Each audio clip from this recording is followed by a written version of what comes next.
She chose her unstable ex over building a life with me, so I quietly accepted that dream job in Singapore and disappeared from her world entirely. Looking back now, I can see how perfectly everything fell into place, though it definitely didn't feel that way when I was living through it.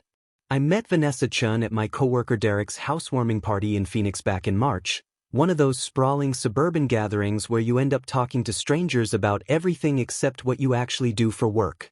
I was nursing my second beer and trying to look interested in Derek's new smart home setup when she walked over and made some joke about how his voice-activated lights probably had worse security than a gas station ATM. That got my attention immediately since cybersecurity was literally my day job, and we ended up spending the next 3 hours dissecting everything wrong with consumer IoT devices while everyone else argued about the Suns' playoff chances. Vanessa worked as a financial consultant for a mid-sized firm downtown, specializing in retirement planning for healthcare workers, but her real passion was cryptocurrency and alternative investments. She had this 5-year plan to launch her own consulting firm focused on helping young professionals navigate the digital asset landscape, complete with detailed market projections and client acquisition strategies that honestly impressed me.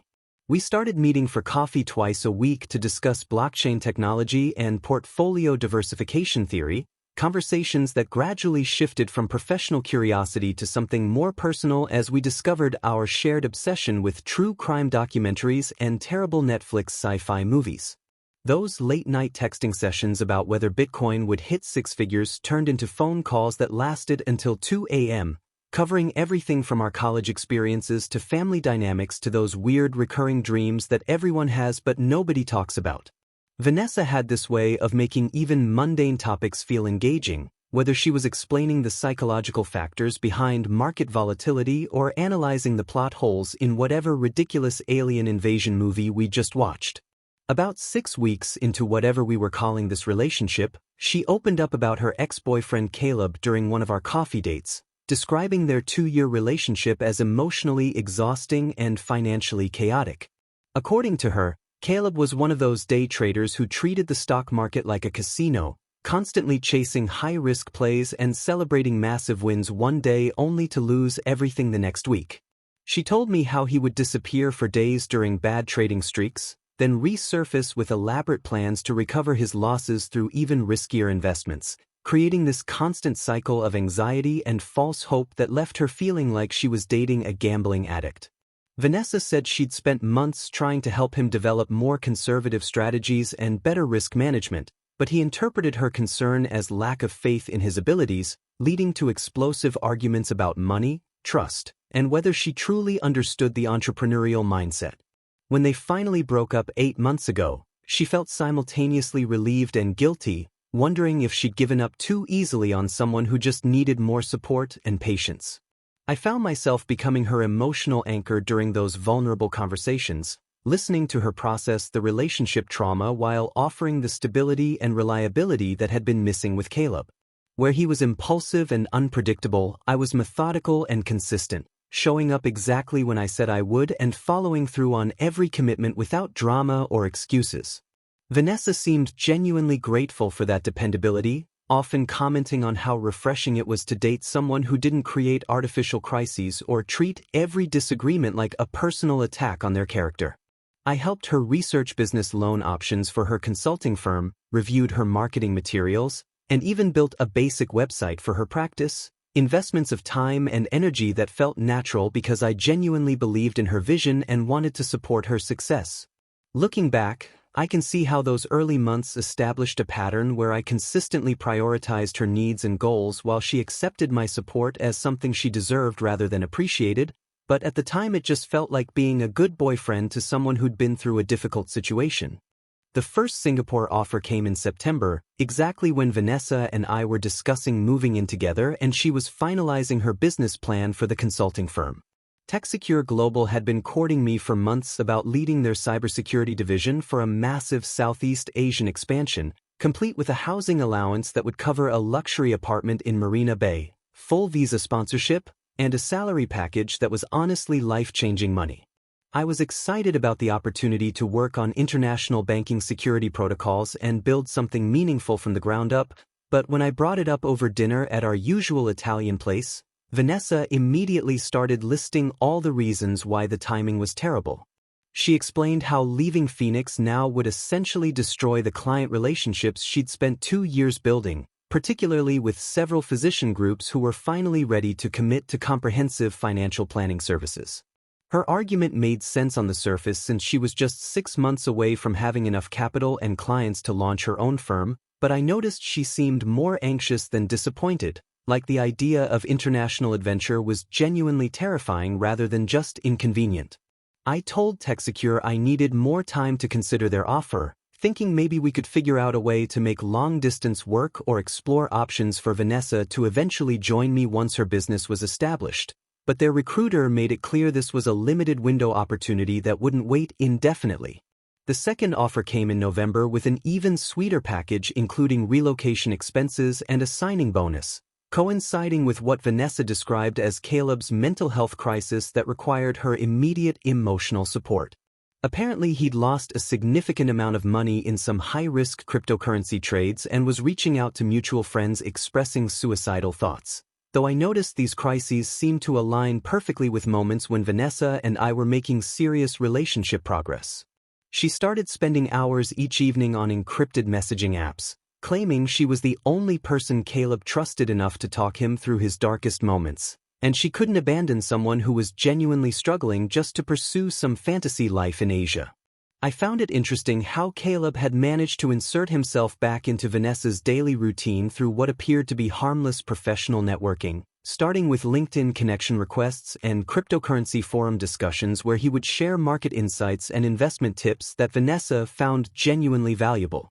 Their digital interactions gradually expanded to include gaming platforms where they'd play online poker together while discussing trading strategies, Discord servers focused on blockchain technology where Caleb would moderate investment discussions, and eventually private video calls where he'd walk her through complex market analysis that she claimed was helping her better serve her own clients. Vanessa insisted these interactions were purely platonic and professionally beneficial, pointing out that Caleb's expertise in alternative investments was exactly the knowledge she needed to differentiate her consulting practice from traditional financial advisors. She showed me screenshots of their conversations to prove nothing inappropriate was happening, but I noticed how their exchanges had this intimate familiarity that went beyond professional courtesy, filled with inside jokes and references to shared experiences that made me feel like an outsider looking in on their private world. When TechSecure made their third and final offer in January with a March start date,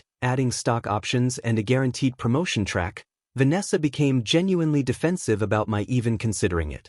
She accused me of using the Singapore opportunity as an ultimatum to force her to choose between her career goals and our relationship, suggesting that any man who truly loved her would understand why this timing was impossible and find ways to support her dreams instead of pursuing his own selfish ambitions. The conversation happened during what should have been a celebration dinner for her landing 2 new corporate clients, but instead turned into an analysis of my character and commitment level that left me questioning whether she actually saw a future with me or just appreciated having a reliable support system. I realized that every major decision in our relationship had been filtered through what worked best for Vanessa's timeline and priorities, while my career advancement and personal goals were treated as secondary considerations that could be postponed indefinitely if they created any inconvenience for her plans. That night I called TechSecure and asked for a 2-week extension to make my final decision, knowing I needed to have one more serious conversation with Vanessa about what we both actually wanted from this relationship and whether we were building something together or just coexisting until better opportunities came along.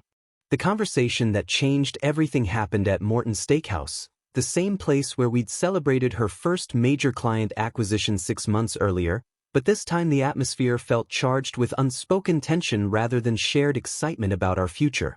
I waited until after we'd ordered to bring up my concerns about her constant communication with Caleb, explaining how their daily interactions seemed to consume more of her emotional energy than our actual relationship, but Vanessa immediately became defensive and accused me of displaying toxic possessiveness that reminded her of controlling behavior from previous relationships. She insisted that supporting someone through a genuine mental health crisis was basic human decency, and she wasn't going to abandon Caleb just because I felt insecure about their friendship, especially when his cryptocurrency expertise was genuinely helping her develop more sophisticated investment strategies for her consulting practice. According to Vanessa, my inability to trust her judgment about maintaining professional relationships with former partners revealed deeper character flaws that would eventually destroy our relationship anyway. So maybe it was better to address these issues now rather than pretend everything was fine. She told me that healthy relationships required both partners to maintain independent social circles and professional networks,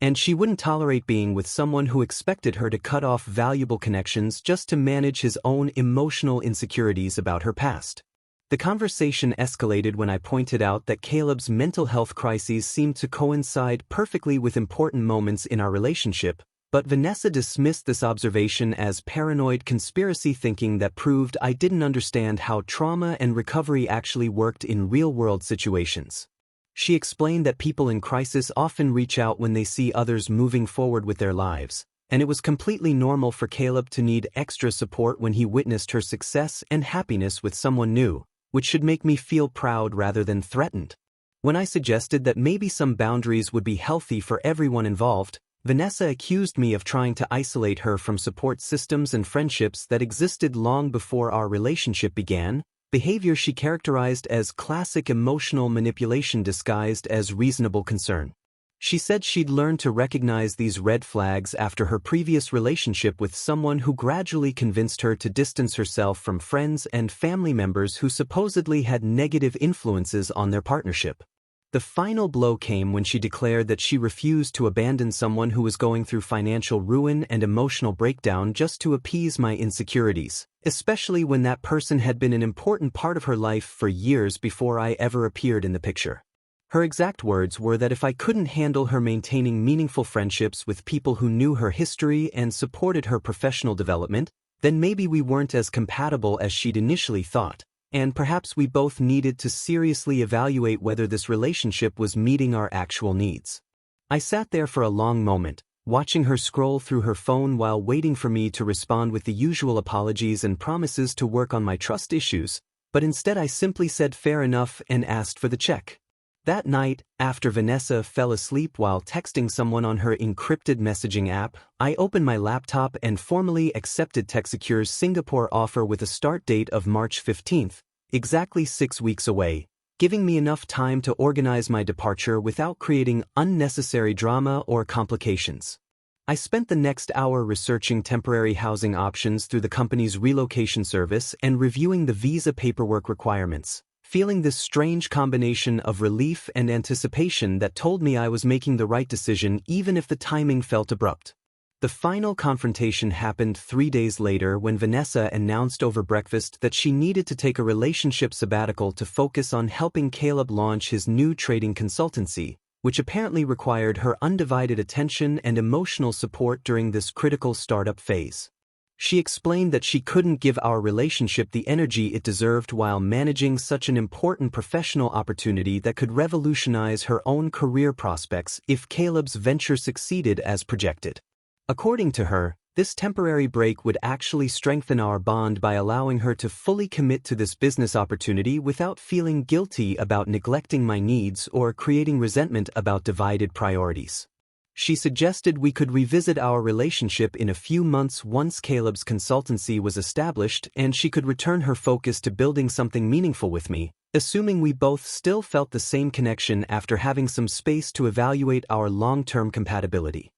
I told Vanessa that sounded like a reasonable plan and wished her luck with the consultancy project, then spent the next 6 weeks executing the most strategically planned disappearance of my adult life. The beauty of being a cybersecurity analyst is that you develop excellent skills in operational security and leaving minimal digital footprints, capabilities that proved extremely useful when organizing a complete life transition without creating unnecessary drama or complications. I started by gradually transferring my active client projects to colleagues, framing it as workload redistribution to prepare for a major system upgrade that would require my full attention for several months, which wasn't technically untrue since implementing international banking security protocols definitely qualified as a major system upgrade. My manager had been expecting my departure since TechSecure's initial recruitment attempts were hardly secret in our industry, so he was completely supportive of my transition timeline and even helped expedite the client handover process to ensure everything wrapped up smoothly before my March departure date.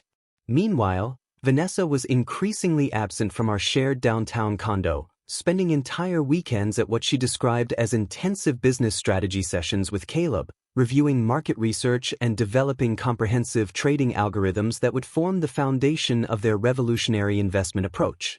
She would return from these sessions energized and optimistic about the consultancy's potential, sharing elaborate projections about client acquisition and revenue growth that honestly sounded more like fantasy than business planning, but I nodded along and asked supportive questions while secretly researching real estate agents and storage facilities. The condo we'd been sharing belonged to Vanessa's family trust, but I'd been contributing to the mortgage and utilities for over a year, so I quietly contacted a lawyer to understand my financial obligations and ensure I could exit cleanly without creating legal complications or ongoing financial entanglements. Within 2 weeks, I'd arranged to have my share of household expenses covered through the end of our lease term, effectively buying myself a clean break without the hassle of awkward financial negotiations or claims about abandonment. I listed my furniture and electronics on various marketplace apps, telling buyers I was relocating for work and needed everything gone quickly, which generated enough interest to clear out most of my belongings within 3 weeks while providing some extra cash for relocation expenses.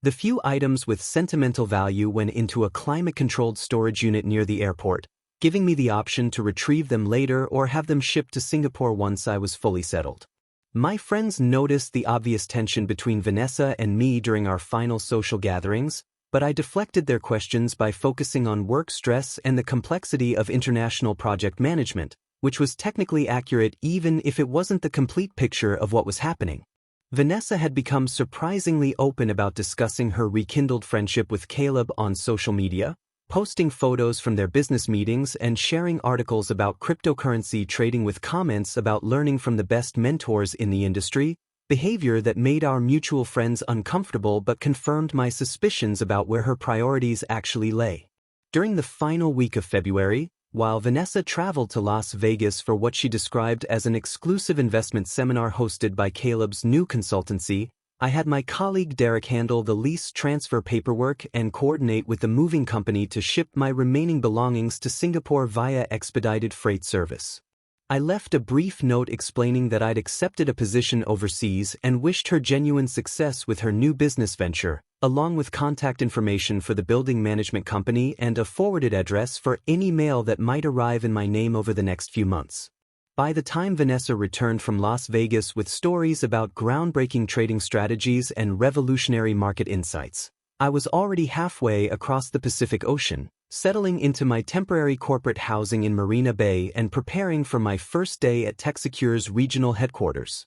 Singapore exceeded every expectation I'd had about international living, from the efficiency of public transportation to the incredible diversity of food options available at hawker centers throughout the city. My role as regional cybersecurity director involved designing protection protocols for major banking institutions across Southeast Asia, work that was genuinely challenging and meaningful in ways that my previous position had never been, especially when I realized how critical financial security was for developing economies trying to establish trust in digital banking systems. The TechSecure team welcomed me immediately, inviting me to rooftop networking events in the financial district where I met professionals from dozens of countries who were all working on similarly ambitious international projects that made my previous job feel small and provincial by comparison. Weekends became adventures rather than obligations as I explored Malaysia by train, discovered amazing street food in Little India, and learned to navigate the complex cultural dynamics of a truly multicultural city where English, Mandarin, Malay,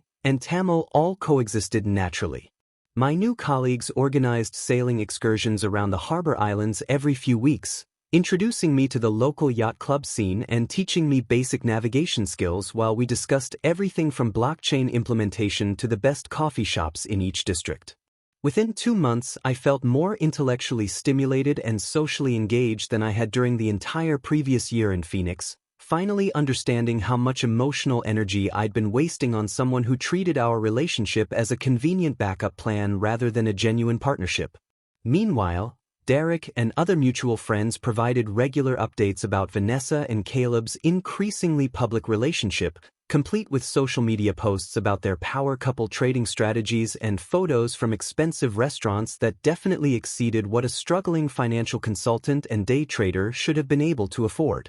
According to the updates I received, Vanessa had pivoted her entire professional brand to focus on cryptocurrency and alternative investments, claiming that traditional financial planning was becoming obsolete in the digital economy and that forward-thinking advisors needed to embrace more aggressive strategies to serve their clients effectively. She and Caleb were apparently co-hosting webinars about wealth building through high-risk trading, posting testimonials from satisfied clients who'd supposedly achieved massive returns by following their revolutionary investment approach, and building an online community of aspiring day traders who paid monthly subscription fees for access to their exclusive market analysis. The transformation from conservative financial consultant to cryptocurrency evangelist seemed remarkably rapid, but I felt genuine relief rather than jealousy when I saw these updates, because it confirmed that Vanessa had found exactly what she was looking for in terms of excitement and validation from someone who shared her appetite for risk and drama. My own life had become incredibly peaceful and productive without the constant underlying tension of wondering whether I was enough for someone who clearly needed more stimulation than a stable relationship could provide, and I finally understood how much mental bandwidth I'd been unconsciously dedicating to managing her moods and insecurities instead of pursuing my own goals and interests.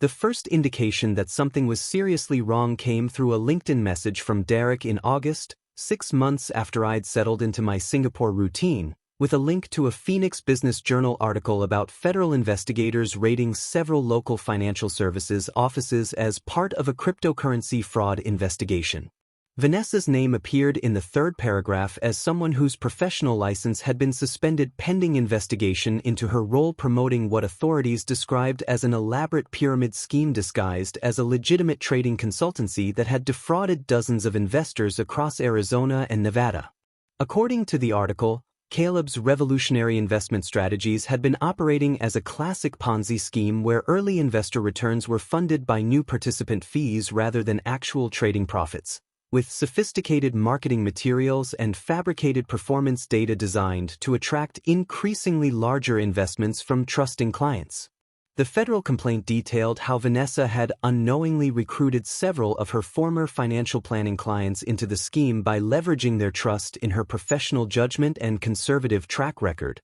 convincing them that cryptocurrency trading represented the future of wealth building and that traditional investment approaches were becoming obsolete in the digital economy. Investigators had traced over $2 million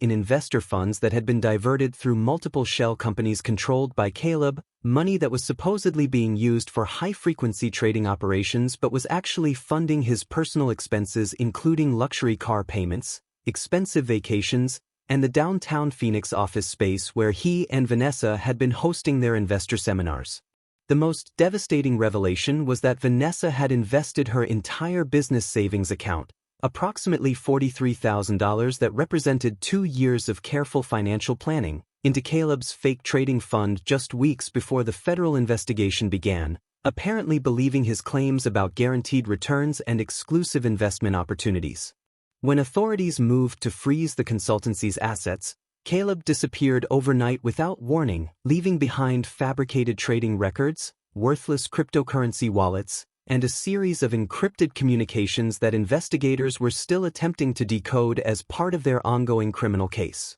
Vanessa found herself facing not only the complete loss of her life savings but also potential legal liability for her role in promoting fraudulent investments to clients who had trusted her professional recommendations, even though evidence suggested she had been genuinely unaware of the scheme's illegal nature.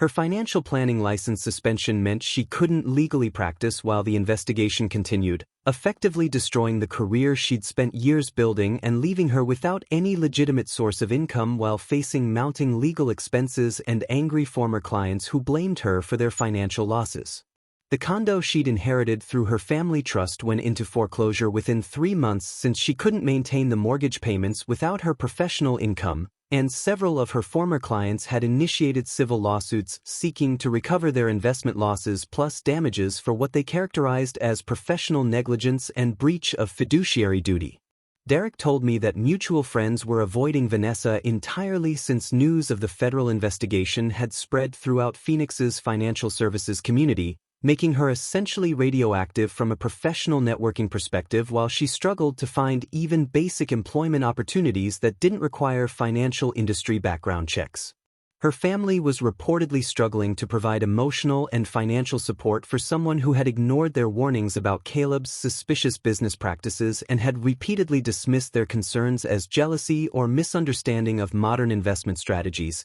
creating additional strain on relationships that had already been damaged by her previous poor judgment about romantic partners. The first attempt at reconnection came through a carefully crafted LinkedIn message in September that appeared in my inbox alongside routine professional updates about banking security conferences and industry partnerships. Vanessa had clearly spent significant time composing the message, which struck a tone of casual professional networking while subtly hinting at personal regret and the desire to rebuild our connection, mentioning how much she'd learned from our previous conversations about risk management and how valuable my perspective would be for someone trying to rebuild their career after making serious professional mistakes. When I didn't respond within a week, she escalated to encrypted email addresses that she must have obtained through mutual contacts, sending increasingly desperate messages about missing my stability and wisdom while describing her current situation as a temporary setback that had taught her important lessons about trust and professional judgment. These emails gradually became more personal and emotional, with detailed explanations of how Caleb had manipulated her expertise and reputation to legitimize his fraudulent scheme, and how she now realized that leaving our relationship had been the biggest mistake of her life because I represented everything genuine and trustworthy that she should have valued instead of chasing excitement and validation. By October, when her digital outreach hadn't generated any response, Vanessa apparently hired a private investigator to locate my Singapore address and contact information, resulting in handwritten letters and care packages being delivered to my Marina Bay apartment building that made me grateful for the building's excellent security protocols. The letters contained increasingly frantic appeals for forgiveness and financial assistance, describing her deteriorating mental health and complete social isolation while suggesting that I had some moral obligation to help her recover from the consequences of choices she now acknowledged were completely wrong and selfish. She somehow obtained my mother's phone number back in Ohio and convinced her sister to call my parents, claiming that I had abandoned Vanessa during a mental health crisis and that my family needed to pressure me into taking responsibility for her current desperate situation.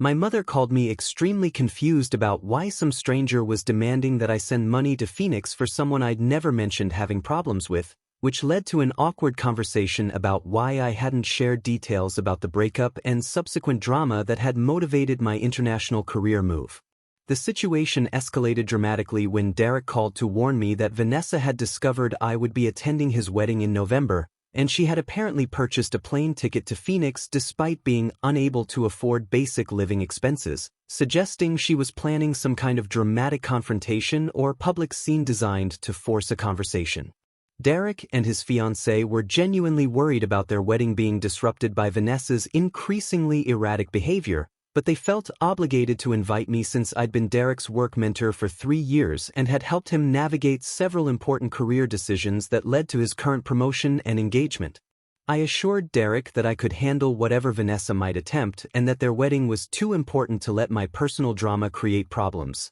though privately I was curious about what someone in her desperate financial and legal situation hoped to accomplish through a public confrontation with someone who had clearly moved on.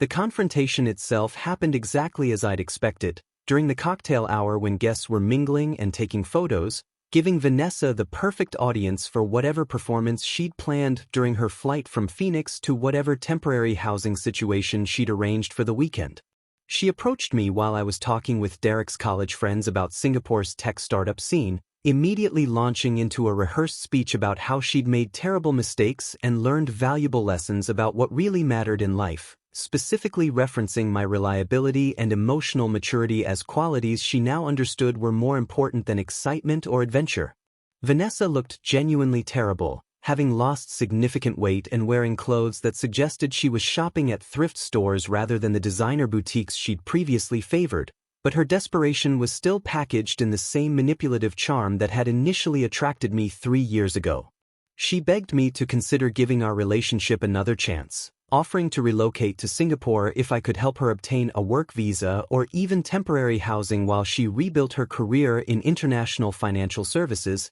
apparently believing that geographic distance from her current problems would somehow reset our relationship dynamic. When I calmly explained that chapter of my life was permanently closed and that I wished her well in rebuilding her situation independently, she became increasingly frantic and started making claims about how our connection was too meaningful to abandon and how she'd learned to appreciate my stability and commitment after experiencing the chaos of choosing excitement over genuine partnership. The conversation ended when I politely but firmly told her that I needed to return to my life in Singapore and the meaningful work I was building there, leaving her standing alone in a cocktail dress she couldn't afford while I rejoined Derek's celebration with colleagues who represented the international professional network I'd developed since choosing career advancement over relationship drama.